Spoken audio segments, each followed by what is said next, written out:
Finally favour revealed हो ही गया, जो कि ऑब्वियसली रोमन रेंस के खिलाफ गया है। पॉल हेमन ने चूज कर दिया the best in the world CM Punk को, और गाइस मिल गया है ओटीसी को बड़ा धोखा। नमस्कार दोस्तों, मेरा नाम है गौरव, आप देख रहे हैं WWE Hindi gossips. Guys SmackDown खत्म हो चुकी है एंड अपने रोमन रेंस दोस्तों आज काफी सैड घर जाने वाले हैं, क्योंकि ना ही सिर्फ दोस्तों उन्हें पॉल हेमन ने धोखा दिया, यहां उन्हें जीटीएस भी खाना पड़ा है। तो क्या कुछ हुआ और फेवर क्या था, चलिए फास्ट डिस्कस कर लेते हैं। आज की स्मैकडाउन की एंडिंग किस तरीके से रहती है और शुरुआत किस तरीके से रहती है। तो आज की शुरुआत जो थी स्मैकडाउन की बिल्कुल एंडिंग के जैसे ही थी, जहां दोस्तों सीएम पंक आगाज करते हैं और फेवर की बात करते हैं।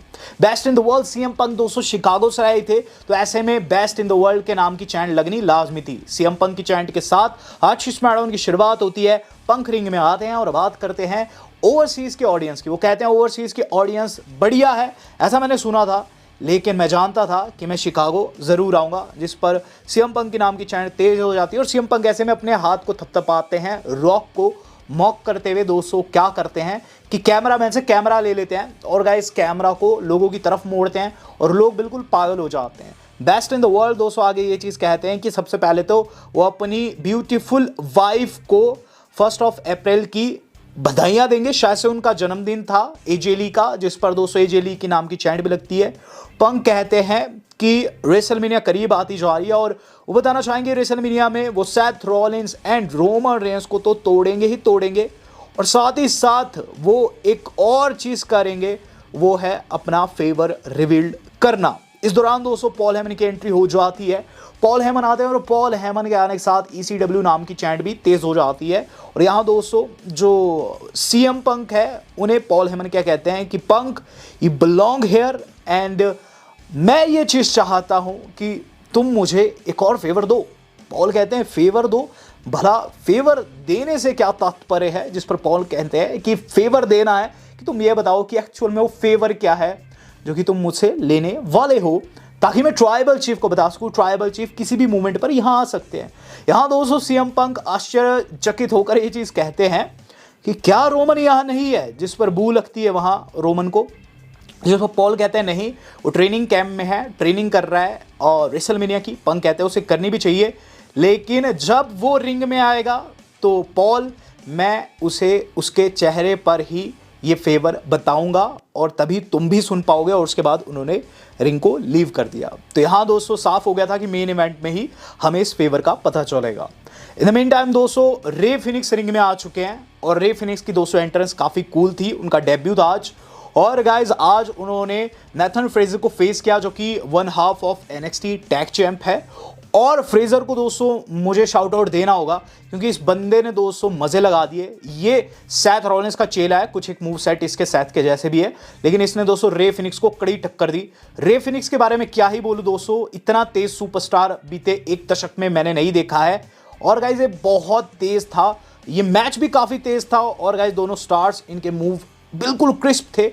एंडिंग की बात करूं, वहां मैक्सिकन ड्राइवर सा हम लोगों को देखने को मिलता है। बेसिकली दोस्तों जो समोआ जो का मनूवर रहता था मसल बस्टर, वैसे मैक्सिकन मसल बस्टर दोस्तों यहाँ लगाया रे फिनिक्स ने और मैच को जीता। आफ्टर द मैच वो प्रोमो भी कट करते हैं और चीज़ कहते हैं कि WWE में आना उनका एक सपना था। तो पेंटा के जैसे दोस्तों रे फिनिक्स को भी काफ़ी अच्छा आप कह सकते हैं आज पुश मिला है, या फिर कह लीजिए दोस्तों ओवेशन मिली। ये चीज़ देख रहे थे सेंटोस एस्कोबार। सेंटोस एस्कोबार अपने चेले चपाटों को कहते हैं कि ये आग मैं तुमसे एक्सपेक्ट करता हूं, जिस पर दोस्तों वहाँ हम्बर्टो ये चीज़ कहते हैं कि वो फ्लैश इन द पैन है, यानी कि दोस्तों वो कहते हैं ये कुछ दिन की चांदनी है और फिर अंधेरी रात वाला सीन है। जिस पर दोस्तों एस्कोबार कहते हैं कि तो तुझे खुद को प्रूव करना चाहिए और रे फिनिक्स के खिलाफ तुझे नेक्स्ट वीक फाइट देनी चाहिए। तो यहाँ दोस्तों ये मैच भी नेक्स्ट वीक के लिए कंफर्म हो गया। हम लोग देख रहे हैं दोस्तों मैकइंटायर को। मैकइंटायर ने दोस्तों आई पैच लगाया हुआ है। यहाँ मैकइंटायर ये चीज़ बताते हैं कि हमेशा डेमियन ने उनके काम में टांग अड़ाई है, और कुछ वैसा ही लास्ट वीक हुआ, जहाँ मैच को जीतने के बाद मैं जा रहा था, उसने मुझे चॉक स्लैम लगाया और मेरी आँख में कांच घुस गया है। तो मैं एक आंख से अंधा ज़रूर हुआ हूँ, लेकिन मैं चीज़ बताना चाहूँगा कि अभी बहुत सी बुरी थिंग्स जो है डेमियन के साथ होनी बाकी है। काफ़ी अच्छे से दोस्तों उन्होंने प्रोमो कट किया। अब गाइज हम लोग देख रहे हैं ब्रॉन स्ट्रोमैन का सेगमेंट। ब्रॉन स्ट्रोमैन दोस्तों आज देखने को मिलते हैं बैक स्टेज, वहाँ इंटरव्यू हो रहा था उनका। सोलो से आकर ये चीज़ कहते हैं कि जेकब जीतेगा तू हारेगा। LA नाइट आकर दोस्तों वहाँ सोलो की बेइज्जती मार देते हैं और गाइज यहाँ बातों ही बातों में टामा टोंगा भी इन्वॉल्व हो जाते हैं। और एलए नाइट टामा टोंगा को चैलेंज करते हुए चीज़ कहते हैं कि तू जो ये करता है तू रिंग के अंदर कर सकता है। तो गाइज इसके बाद ये मैच होता भी है, Tama Tonga versus LA Knight was a good match, but इसकी एंडिंग दोस्तों काफ़ी क्रेजी थी। सोलो स्क्वाड जो कि मैच के अंदर बार बार इन्वॉल्व होने की कोशिश कर रहे थे, एंड जैसे में एलए नाइट ने उन्हें टेक डाउन कर दिया और गाइस टामा टोंगा को अपना फिनिशर भी लगा दिया। मैच में दोस्तों यहाँ जीत गए एलए नाइट और एलए नाइट की काफ़ी तगड़ी विक्ट्री यहाँ रही। द मेन टाइम दोस्तों हम लोगों को देखने को मिल रहा है पॉल हेमन बैक स्टेज में। तो पॉल हेमन से जो बायरन सेक्सटन है वो पूछ रहे हैं, क्योंकि पॉल हेमन इंतजार कर रहे थे रोमन के आने का, तो सवाल पूछते हैं कि रोमन यहाँ कब आएगा। और इस पर दोस्तों पॉल हेमन कहते हैं कि रोमन किसी भी टाइम पर आ सकता है, लेकिन उससे पहले सीएम पंक तुम्हारा जो भी फेवर है मेरा आंसर यस ही रहेगा। जैसे वो पीछे देखते कार आकर रुकती है, उन्हें लगता है रोमन रेंस आए, वो कहते हैं रोमन रोमन, दरवाज़ा खुलता है, निकलते हैं सेथ रॉलिंस। काफ़ी हास्यपद स्थिति थी। सेथ रॉलिंस हंसते हुए ये चीज़ कहते हैं, हे पॉल तुम्हें क्या लगा कि कोई दूसरा शील्ड गाय होगा? वेल ये मैं हूँ और मैं यहाँ आ रखा हूँ ताकि मैं भी उस फेवर के बारे में सुन सकूँ। तुमने सीएम पंक को फेवर देकर अपनी कब्र खोद दी है, लेकिन कहीं ना कहीं ये जो फेवर वाली सीन है ये मुझे भी इफेक्ट करती है, क्योंकि मुझे प्लानिंग करनी होगी इस फेवर को देखते हुए। तो इसलिए मैं आज रिंग में हूँगा जब इस फेवर की बात हो रही होगी। यहाँ दोस्तों जो अगला सेगमेंट था, आई मस्ट से इस सेगमेंट को 205 स्टार दिए जाने चाहिए, क्योंकि लिटरली दोस्तों ये सीन एंड कोडी जैसे सेगमेंट के जैसा था। शॉलेट फ्रेड टिफनी स्ट्रैडन की कन्फ्रंटेशन, गाइस एक दूसरे को ऐसा कुक किया कि आप मुझसे पूछे ही ना। यहाँ दोस्तों दोनों आते रिंग में और दोनों की दोस्तों आज ड्रेस सेम थी। यहाँ दोस्तों बातें लगती है रेसलमेनिया के बारे में। और सबसे पहली चीज़, शिकागो ने दोस्तों बिल्कुल शॉलेट फ्लेयर को बोलने नहीं दिया। शॉलेट दोस्तों कुछ चंद बातें ही कर पाई है। यहाँ सबसे पहले तो दोस्तों टिफनी शॉलेट को नेपो किड बताती है, चीज़ बताती है कि तुम हमेशा अपने पिता से सेकंड ही रहोगी। इसके बाद दोस्तों शॉलेट कहती है yes yes I am nepo kid, basically I am not a nepo kid, I am a nepo queen. और टिफनी तेरा जो किस्सा है वो रेसलमेनिया में मैं ख़त्म करूँगी। यहाँ दोस्तों टिफनी इसके बाद इतनी ब्रूटल गई कि आप मुझसे पूछे ना। यहाँ दोस्तों शॉलेट जो कि अपने रिकॉर्ड्स की बात कर रही थी, टिफनी क्या चीज़ कहती है कि रेसलमेनिया के बाद तुम अकेली ही रहने वाली हो। अकेली मतलब दोस्तों उनका अंडरादे के साथ तलाक हो चुका है, उससे तात्पर्य था तुम अकेली ही रहने वाली हो और तुम्हारा रिकॉर्ड एक्चुअल में 0-3 हो जाएगा। 0-3 मतलब दोस्तों शॉलेट के शायद से 3 तलाक हो रखे हैं, और इसका मतलब दोस्तों ये था कि तुम अकेली ही रहोगी। और वो जाने लगती है और शॉलेट फिर जो लाइन कहती है वो काफ़ी ब्रूटल थी। शॉलेट कहती है ओह अकेली अकेली की तू बात करती है, इसीलिए शायद से तेरा बॉयफ्रेंड काइज़र मेरे डीएम्स में है। लेकिन वहाँ दोस्तों टिफनी ने कुछ नहीं कहा और वो वहाँ से चल दी। तो कुल मिलाकर दोस्तों एक दूसरे को इन्होंने कुक कर दिया है और गाइज अब इनकी राइवलरी थोड़ी सी ज़्यादा पर्सनल हो चुकी है। Motor city machine gun versus DIY match देखने को मिल रहा है। मैच के अंदर दोस्तों एक टर्न बकन को नंगा कर दिया था दोस्तों चैंपा ने, और चैंपा को ही दोस्तों एंड में उस पर हिट लग गई और उनका दोस्तों वहाँ रोल अप के द्वारा पिन हो गया। यहाँ मोटर सिटी मशीन गन जो है नंबर 1 कंटेंडर बन गई है, जिन्होंने दोस्तों मैच के बाद वहाँ एक तरीके का फेस ऑफ भी किया है स्ट्रीट प्रॉफिट के साथ में। हाँ जैसे कि तो ऐसा हुआ, हम लोग देख रहे हैं द मिज एंड कार्मेलो हेज को जो कि बैक स्टेज मजाक उड़ा रहे थे दोस्तों प्रीटी डैली का। प्रीटी डैली ने वहाँ मजाक उड़ाया द मिज का और उनकी फ्लॉप फिल्म्स का। यहाँ कहीं ना कहीं फ्यूचर के लिए इनका मैच टीज किया गया। जो मैच आप लोग देख रहे थे वो था नायोमी का, जो कि फेस करने वाली थी बीफैप को। मैच से पहले दोस्तों वहाँ नायोमी के ऊपर हमला हो गया, जेड ने अटैक किया, लेकिन जेड को गार्ड्स रोक देते हैं। नायोमी ने मैच लड़ा और गाइस सिर्फ 2 मिनट में ख़त्म भी कर दिया। बीफैप को उन्होंने अपना नया फिनिशर लगाया, मैच को जी जाती है और उसके बाद प्रोमो कट करने लगती है कि गाइस हम लोगों को देखने को मिलती है वहाँ एंट्री जेड की, जो कि हमला कर देती पीछे से आकर और इनकी ब्रॉल हो जाती फिर से। इस ब्रॉल में दोस्तों फिर से गार्ड्स इन्वॉल्व होते हैं और जेड गार्ड्स को मारने लग जाती है, नायोमी भागने लग जाती है। निक कैल्डिस आकर दोस्तों ये चीज़ कहते हैं कि ये मैच वो कंफर्म करते हैं, लेकिन रेसलमेनिया के अंदर। अब जब रेसलमेनिया की बात लग रही है, एक मैच कैंसिल भी हो गया इसके ठीक बाद। वहाँ केविन ओवंस आते हैं रिंग में और लोगों को बिल्कुल नहीं पता था क्या होने वाला है, हालांकि रूमर्स तेज थे। कल एक न्यूज़ आई थी और गाइज यहाँ उस न्यूज़ को कंफर्म कर दिया ओवंस ने। ओवंस आते हैं रिंग में और ये चीज़ कहते हैं कि द रियलिटी इज बीते 4 महीने से वो एक सीरियस नेक इंजरी से जूझ रहे हैं और वो जानते हैं रेसलिंग की दुनिया में कभी ऐसी चीज़ों को सीरियस ना लेते हुए चीज़ें नहीं करनी चाहिए। वो सीरियस लेते हैं इस इंजरी को और वो सर्जरी कराने जाने वाले हैं। और इस दौरान दोस्तों काफ़ी सीरियस थे, निकाल्डिस भी रिंग में थे। तो यहाँ दोस्तों ओवंस बिल्कुल भी फेक नहीं कर रहे थे। रैंडी ऑर्टन की एंट्री हो जाती है और लगता है कि शायद से ये फेक ही होगा, लेकिन रैंडी ऑर्टन जैसे ही आए ओवंस ने रिंग को लीव कर दिया। और फिर दोस्तों रैंडी ऑर्टन को निकाल्डिस कहते हैं कि बड़े निराशा के साथ कहना होगा रैंडी कि आप रेसलमेनिया नहीं जा रहे हो, रेसलमेनिया में आपका मैच नहीं है। रैंडी ऑर्टन दोस्तों अपने सर को पकड़ लेते हैं और उसके बाद जो रैंडी करते हैं वो उन्होंने किया, जीएम को लगा दिया तगड़े वाला RKO out of nowhere. And guys सच्ची बात बताऊं, पुराने रैंडी की याद आ गई और काफ़ी ताबड़तोड़ दोस्तों एक्शन इसके बाद हम लोगों को देखने को मिला है स्मैकडाउन में। अब गाइस हम देख रहे हैं ब्रॉन स्ट्रोमैन एंड जेकब फाटू का वो वाला मैच जिसका इंतजार था, लास्ट मैन स्टैंडिंग। मैं सच्ची बात बताऊं, इस मैच के अंदर 3 की पॉइंट थे जो कि काफ़ी क्रेजी थे। सबसे पहला तो दोस्तों जहां ब्रॉन चेयर मार देते हैं जेकब के आउटसाइड और फिर जेकब को रिंग साइड एरिया में टेक डाउन भी करते हैं। दूसरा की पॉइंट था, दूसरा की मोमेंट था जब दोस्तों ये लड़ते लड़ते ऑडियंस में चले जाते हैं। दोनों हारने के लिए तैयार नहीं थे, लास्ट मैच स्टैंडिंग था। तो वहाँ दोस्तों सुप्लेक्स भी लगा दी ब्रॉन ने जेकब को, लेकिन जेकब फिर भी उठ गए, ब्रॉन भी उठ गए। और फिर एंडिंग आती है जहाँ दोनों के दोस्तों खून निकल रहा था पीठ से। जेकब फाटू दोस्तों वहाँ जाते हैं रिंग साइड पर से और ब्रॉन सबसे पहले रिंग में एंटर होते हैं जहाँ टेबल सटाया हुआ था कॉर्नर पर। ब्रॉन को नहीं पता था क्या होगा, जेकब दौड़ते हुए आया, हिप अटैक कर दिया, टेबल गया टूट। उसके बाद ब्रॉन से उठ ही नहीं गया और जेकब उठ गए, मैच को जेकब फाटू जीत गए।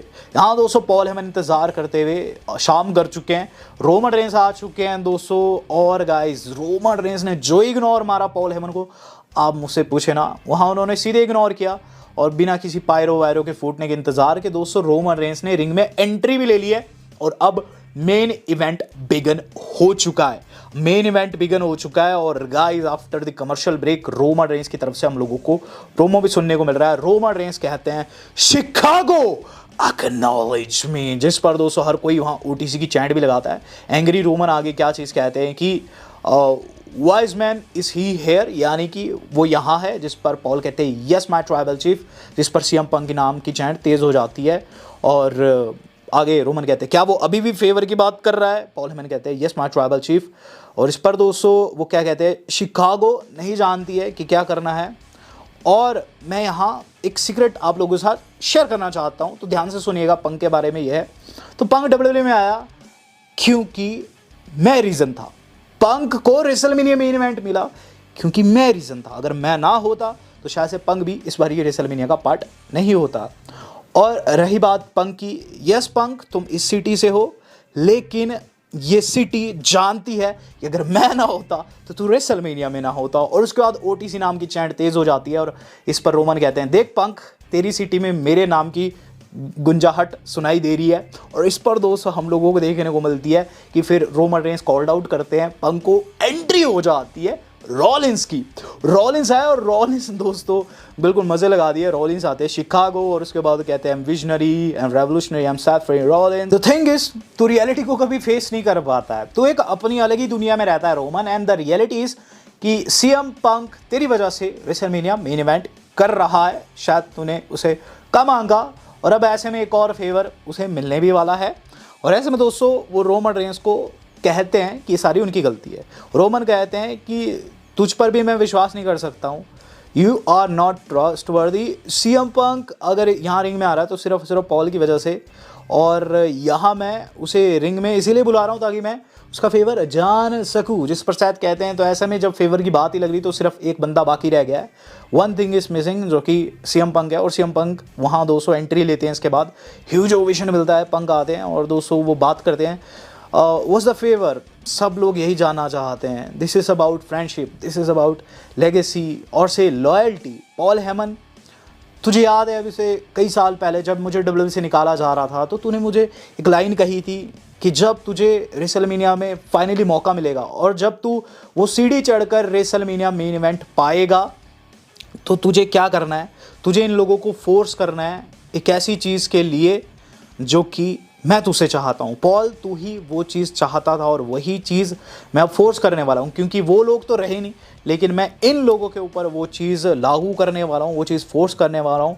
सो रोमन हियर्स द डील, इस बार ये रेसलमेनिया में तुम्हारा वाइज मैन तुम्हारे कॉर्नर पर नहीं बल्कि मेरे कॉर्नर पर होगा। Your wise man, my best friend will be on my side. इस पर दोस्तों रोमन रेंस हंसने लग जाते हैं और फिर ये चीज़ कहते हैं गुस्से में कि क्या ये फेवर था?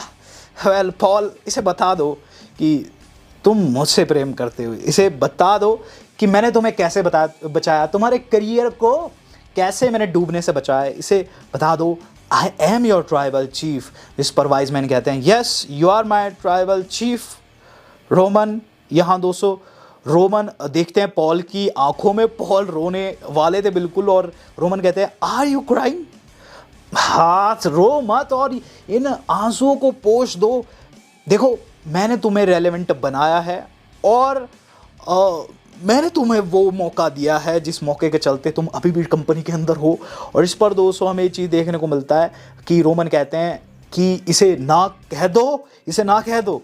रोमन ने साफ कर दिया था, जिस पर पॉल क्या चीज़ कहते हैं ना, वो कहते हैं नो, बट आगे कहते हैं know my tribal chief I can't do this. जिस पर सेथ हंसने लग जाते हैं। यहाँ चीज़ें साफ हो गई थी कि इन्होंने पंक को चूज़ कर लिया। रोमन को गुस्सा आ जाता है, वो क्या करते हैं पॉल हेमन को कॉर्नर पर ले जाते हैं, बिल्कुल पीटने वाले थे कि गाइस सीएम पंक ने उठा दिया ओटीसी को और लगा दिया एक तगड़े वाला जीटीएस। और उसके बाद दोस्तों वहाँ पॉल नो करते रहते हैं, लेकिन ऑब्वियसली दोस्तों रोमन रेंस टेक आउट हो चुके थे। सेथ ने कुछ नहीं किया, रिंग को लीव कर दिया हंसते हंसते। और इस तरीके से स्मैकडाउन ऑफ एयर गई है कि हम लोगों को वहाँ रोमन रेंस विद 1 का साइन बनाते हुए नजर आते हैं। और बात इतनी सी है कि गाइज यहाँ पॉल हेमन ने धोखा दे दिया रोमन रेंस को, और अब वो उनके कॉर्नर पर होंगे। किसके कॉर्नर पर? सीएम पंक के। यस गाइज, अब वाइज मैन नहीं रह गए हैं रोमन रेंस के, और फेवर यही था कि रेसलमेनिया में पॉल जो है कॉर्नर पर होंगे सीएम पंक के। अब देखते हैं दोस्तों क्या कुछ रहता है। मैच काफ़ी इंटेंस हो चुका है, मैच दोस्तों काफ़ी ज़्यादा आप कह सकते हैं पर्सनल हो चुका है। और इसी तरीके अपडेट जानने के लिए दोस्तों वीडियो को चैनल को सब्सक्राइब जरूर कीजिएगा, वीडियो को लाइक जरूर कीजिएगा। और क्या लगता है आपको कौन जीतेगा इस मैच में? अब do let me know in the comment box. Video आज कितनी थी? आज तक के लिए इतना ही। धन्यवाद, शब्बा खैर।